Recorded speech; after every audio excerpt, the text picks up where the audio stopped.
Ini dari Amsal ayat 8. Ini tentang wejangan hikmat. Saya baca-baca tapi yang saya belum memahami yaitu di Amsal 8 ayat 22 Romo sampai dengan 32. Untuk itu saya mohon kiranya Romo bisa memberi penjelasan sama saya agar saya bisa memahami itu, Romo. Terima kasih, itu aja sih yang saya bantu dulu. sampaikan. Saya bantu dulu. Bantu baca maksudnya. Amsal 8:22. Ya tidak ada. Sebut aja ayatnya, Bu. Iya, Amsal 8 ayat 22 Romo. Sampai ayat berapa tadi Ibu bilang? 32. Sampai dengan ayat 32. Panjang sekali tapi tidak. Tuhan telah menciptakan aku sebagai permulaan pekerjaannya, sebagai perbuatannya yang pertama-tama dahulu kala. Oke, tahan dulu di situ. Ibu sedikit dipengaruhi oleh Protestan di ayat 22 ini. Enggak tahu Romo tapi Kalau tidak salah Ibu dipengaruhi oleh saksi Yehova. tidak Romo. Istilahnya Karena saya mereka sih mengatakan ketika Amsal mengatakan itu, ini Amsal untuk Yesus, jadi seolah-olah Yesus diciptakan. Ibu dari saya provinsi belum mana? memahami. Saya dari Ambon Romo, saya dari paroki Santo Maria Vianney. Ya, saya mengerti. Pertanyaan saya, Ibu pernah dengar penjelasan dari saksi Yehova dan semuanya sedikit ke arah sana ketika Amsal Saya ini mengatakan bahwa seolah-olah Yesus adalah ciptaan? Tidak Romo, tidak. Saya tidak pernah ikut-ikut mereka Romo. Cuma saya baca-baca di sini, terus saya dapatnya di Amsal 22 sini. Amsal 8 ayat 22. Iya, Yang Ibu Amsal tidak mengerti 8. yang mana? Iya. Ini tentang apa? Tuhan telah menciptakan aku sebagai permulaan pekerjaannya. Kemudian sampai dengan 32 ini mungkin pemahaman saya Romo, ini kan berbicara tentang perjalanan Allah ya Romo ya, umat Allah. Apakah dari ayat 22 ini berbicara tentang Bunda Maria atau bagaimana Romo? Mohon penjelasan, itu pemahaman sayanya begitu Romo. Jadi Ya, makanya, maaf kalau seandainya saya salah. saya dengan jujur, maksud saya tanya dengan jujur, apakah Ibu pernah mendengar penjelasan tentang ayat ini dari saksi Yehova, dari mana? Karena pertanyaan ketika Ibu ambil bab ini, Amsal 8 ayat 22, itu selalu dipakai oleh yang di sebelah untuk mengatakan Yesus adalah ciptaan, bukan pencipta. Makanya pertanyaan saya dengan jujur, Ibu mungkin pernah itu dan Ibu datang ini untuk men-cross check, itu yang maksud saya. Tidak Romo, saya tidak pernah itu Romo. Makanya saya cuma baca aja, jadi saya punya pemikirannya ya demikian Romo, begitu. Jadi saya mohon penjelasan dari Romo, begitu. Teman-teman Katolik, saya mau supaya penanya mengerti sendiri dulu pertanyaan, bukan karena saya tidak mau menjelaskan. Iya Romo, makanya saya nggak mengerti Romo, makanya mohon penjelasan. Setiap kali pertanyaan dikembalikan itu artinya supaya Ibu sungguh-sungguh mengerti pertanyaan. Iya. Bu Mazmur ini, Amsal ini 8 ayat 22 selalu dipakai oleh saksi Yehova untuk mengatakan Yesus itu ciptaan. Kita baca ayatnya. Oh begitu. Bantu kembali baca ayat. Tuhan telah menciptakan aku sebagai permulaan pekerjaannya, sebagai perbuatannya yang pertama-tama dahulu kala. Oke. Ketika kita membaca ayat ini terlepas dari kerangka penciptaan, maka sangat berbahaya. Seolah-olah Yesus hasil ciptaan. Tetapi ketika kita komparasi ke dalam Yohanes 1 ayat ke-1 sampai 3, di sini kita akan menemukan jawaban yang terstruktur. Pada mulanya adalah firman. Firman itu bersama-sama dengan Allah, dan firman itu adalah Allah. Ia pada mulanya bersama-sama dengan Allah. Segala sesuatu dijadikan oleh Dia, dan tanpa Dia tidak ada sesuatu pun yang telah jadi dari segala yang telah dijadikan. Kalau dia adalah ciptaan, bagaimana di situ dikatakan bahwa segala sesuatu diciptakan oleh dia? Bantu dulu Yesaya 58 ayat 12. Tanganku yang membentangkan ini, tanganku yang ini. Oke. Engkau akan membangun reruntuhan yang sudah berabad-abad, dan akan memperbaiki dasar yang diletakkan oleh banyak keturunan. Engkau akan disebutkan yang memperbaiki tembok yang tembus, yang membetulkan jalan supaya tempat itu dapat dihuni. Engkau ini siapa? Turun ke bab 8 ayat 12.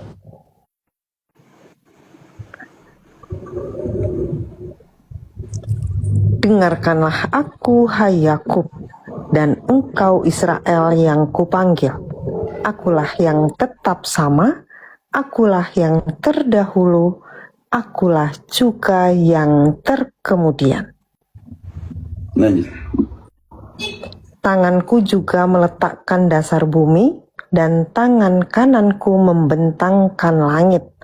Ketika aku menyebut namanya, semuanya bermunculan. Langsung ke 16. Mendekatlah kepadaku, dengarlah ini. Dari dahulu tidak pernah aku berkata dengan sembunyi, dan pada waktu hal itu terjadi, aku ada di situ. Dan sekarang?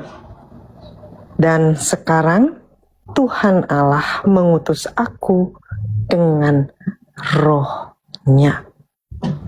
Kalau kita melihat Amsal 8 ayat ke-22 ini dalam konteks penafsiran ambigu, maka di situ dikatakan aku sebagai permulaan dari penciptaan, itu sangat berbahaya. Dalam pengertian bahwa seolah-olah Kristus diciptakan, bukan dilahirkan. Bagaimana mungkin sang pencipta diciptakan? Jadi hati-hati dalam melihat itu. Oke, kalau begitu, siapakah Yesus itu? Di ayat itu berbicara tentang apa? 1 Korintus 1 ayat 24 akan menjelaskan itu. Tetapi untuk mereka yang dipanggil, baik orang Yahudi maupun orang bukan Yahudi, Kristus adalah kekuatan Allah dan hikmat Allah. Sekarang kita kembali ke Amsal 8 ayat 22. Tuhan telah menciptakan aku sebagai permulaan pekerjaannya, sebagai perbuatannya yang pertama-tama dahulu kala. Berbahaya sekali ketika menggunakan kata menciptakan. Bantu dulu Frater Kamen, Amsal 8 ayat 22 di dalam konteks interlinear. Ya, baik Mo. Digunakan kata menciptakan atau apa di situ? Ya, nanti saya juga bandingkan dengan yang Ya. tadi Romo singgung ya, saksi Yehua ya. Ya. Kayaknya. Ya, karena saya punya juga Alkitab mereka. Oke. Ini saya buka dulu Amsal 8:22. Digunakan kata apa di situ? Penciptaan atau? Oke.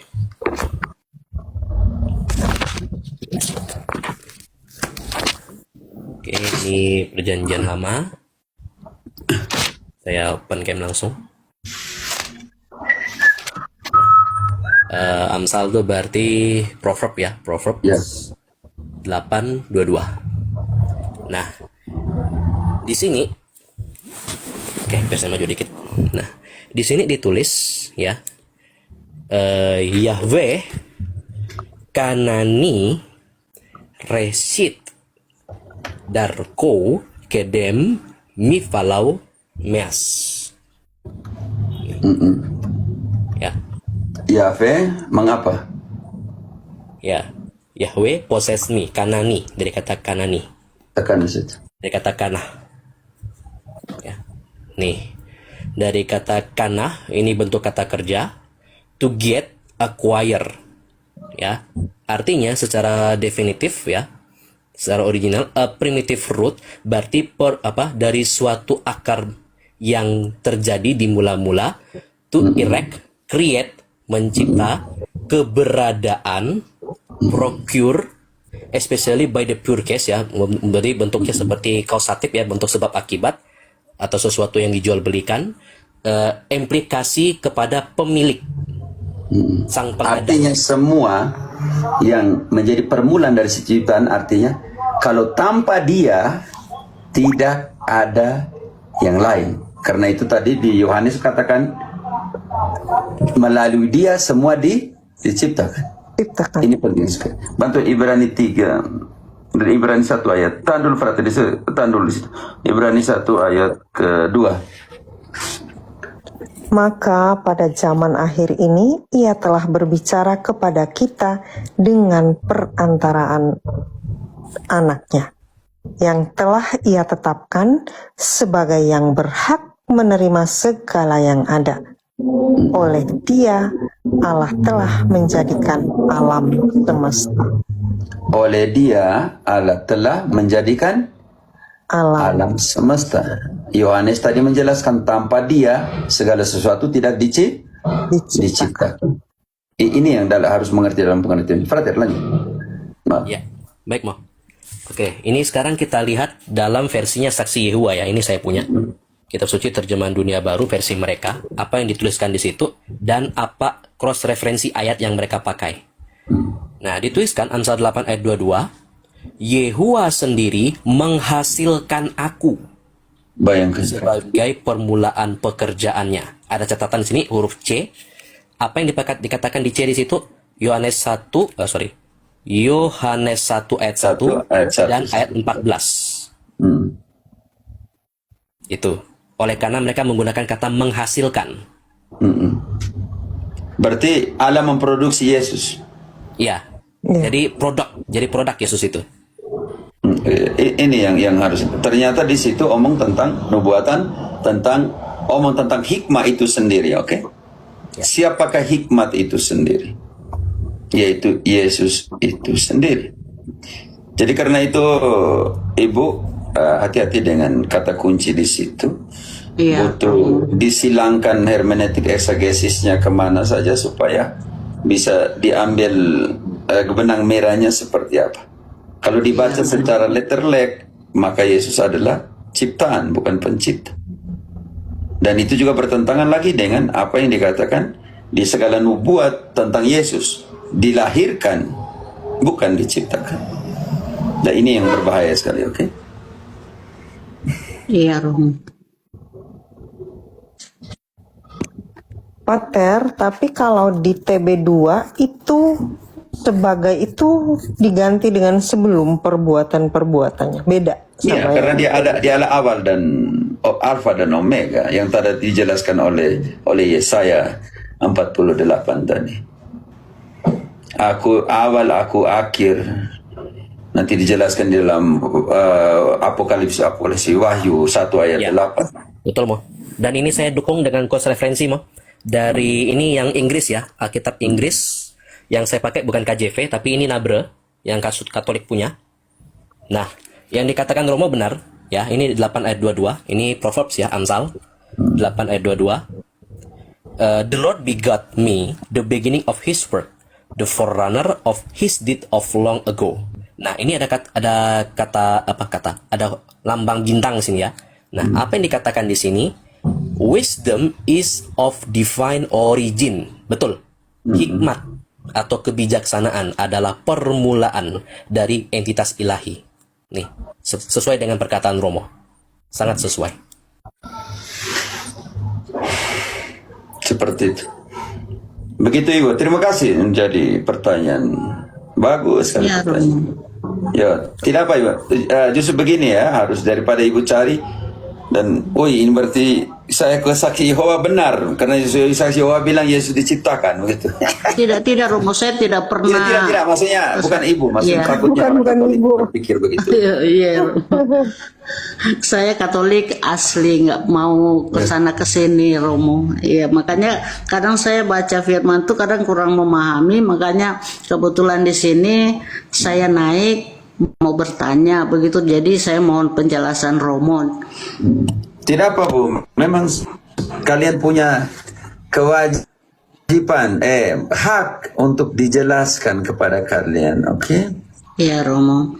Kemudian Romo yang ayat 23 gimana ya Mo? Tolong Romo di Indonesia kalau sudah. Ya Bu ya, sangat gampang. Tolong ya Romo di Indonesia, awam punya hak untuk mendapatkan penjelasan itu ditetapkan secara kanonik bahwa awam mereka bisa memintakan penjelasan dari para gembala mereka. Jadi Iya, Mo. kalau umat tanya di pastoran di apa, jawablah, jangan bilang saya tidak ada waktu gitu. Oke Bu ya, silakan. Mohon maaf, Ayat 23 Mo. dibaca. Iya, Mo. Iya. Bu, kalau saya baca per ayat sampai 32 ini kita panjang sekali Bu, tidak akan habis. Enggak mau, saya sih cuma istilahnya intinya aja Mo. Waktu saya baca, saya pikir ini pada saat Bu, ya. Bunda Tadi Maria itu diciptakan sekarang. begitu.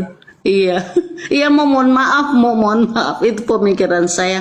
Terima kasih, saya mohon penjelasan Ya, lanjut. tidak apa Ibu. Ya benar aku. Ibuku yang Iya, dikasih. Diciptakan itu Adam dan Hawa. Setelah Adam dan Hawa semua itu dilahirkan. Oke Bu ya? Oh iya, iya. Iya, kalau tidak nanti Tuhan setiap kali ambil tanah buat baru lagi. Tanah anak buat baru lagi. Tidak bisa mengerti Ibu. Ibu bisa mengerti. Jadi Bunda Maria dicipta. Ya, kita semua ciptaan. Tetapi dengan cara seperti apa?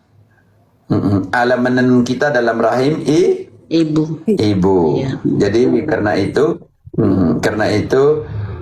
kalau seandainya Yesus diciptakan, maka nanti Kolose 2 ayat 9 akan menjadi pukulan terberat. Kok Allah diciptakan sedangkan di dalam dia jasmaninya berdiam kepenuhan kealahan. Kok Allah itu diciptakan? Oke, bantu dulu. Sebab dalam dialah berdiam secara jasmaniah seluruh kepenuhan kealahan.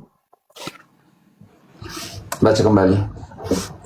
Sebab dalam dialah berdiam secara jasmaniah seluruh kepenuhan kealahan. Filipi 2 ayat 6. Yang walaupun dalam rupa Allah tidak menganggap kesetaraan dengan Allah itu sebagai milik yang harus dipertahankan, melainkan telah mengosongkan dirinya sendiri dan mengambil rupa seorang hamba dan menjadi sama dengan manusia. Tahan dulu, kata Yesus diciptakan. Ide saya tahan. Saya ngelek ya sinyal ya. Halo? Ya Pak Tuh, saya sudah diam. Sedikit ngelek Saya Mo. sudah baca Pak. Ya tadi saya ngelek ya. Tadi saya potong angka waktu baca. Oh ya. Oke. Yang walaupun dalam rupa Allah tidak menganggap kesetaraan dengan Allah sebagai sesuatu yang dipertahankan, melainkan menjadi manusia.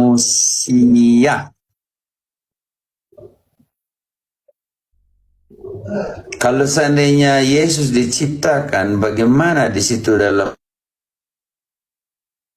rupa Allah? Kolose 1 ayat 15. Dia adalah apa? Oleh karena pengharapan yang disediakan bagi kamu di sorga. Halo, dengar? Sinyal saya itu. Halo Pater. Sinyalnya siap. Dialihkan dulu Mo. Romo, punya Romo. Nah, Pater diam itu paus. Halo? Pater itu lagi ngepaus, Pater. Halo, Pater. Oh, ya, sinyal saya punya data sinyal. Oke, Halo? sudah Pater. Ya, siap. Halo, iya jelas Romo. Tolong teman-teman di bawah, kalau nggak jelas langsung type ya, supaya saya jangan tanya ulang-ulang. Sekarang masih? Sudah, Pater. Enggak. Kolose 1:15, Yesus itu apa? Kalau dia ciptaan, bagaimana di sini?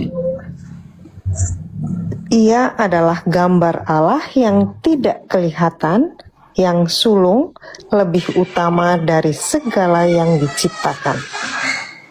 Ini yang dikatakan, kalau bilang yang sulung lebih utama dari yang diciptakan, dia adalah permulaan dari semua yang diciptakan. Artinya, dialah asal mula dari semua yang diciptakan. Artinya, oleh dia segala sesuatu diciptakan. Itu yang dimasukkan. Iya. Iya, Romo. Oke. Begitu. Sedangkan kita tadi Ibu Mama bilang, kita ini bagaimana? Bunda Maria dan kita semua itu, kita diciptakan. Tapi Allah menciptakan dengan cara apa? Menenun kita di dalam apa? Bantu dulu Mazmur 139, kalau tidak salah ayat berapa? 139 ayat 12 atau 13, mungkin 12, antara 12-13. Engkau yang menenun aku dalam rahim ibuku tuh.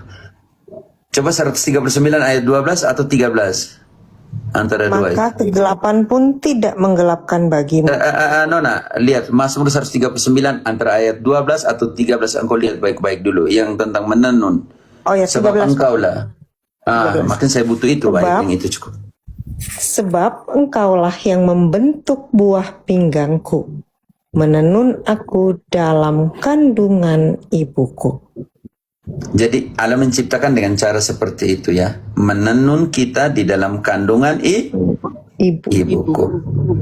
Oke, kalau tidak Allah menciptakan terus, dia ambil tanah, dia buat ibu, ambil tanah satu, dia buat Egea, ambil tanah lagi, dia buat Kamen. Woi, jadi tanah nih makin hari makin hilang semua tanah nih. Oke.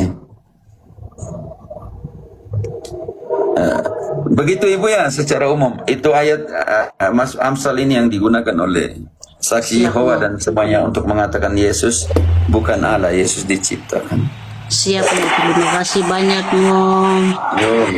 Ya, mohon izin. Terima kasih, mantap. Bu. Selamat datang selalu ya Bu ya. Sama-sama. Iya, Romo, terima kasih. Salam ke Maluku. Ya, terima kasih Mo. Saya turun dulu Mo. Yo. Bu. Iya, terima kasih. Pak Kata Sandi, selamat malam. Siapa yang dulu, Teh Sandi atau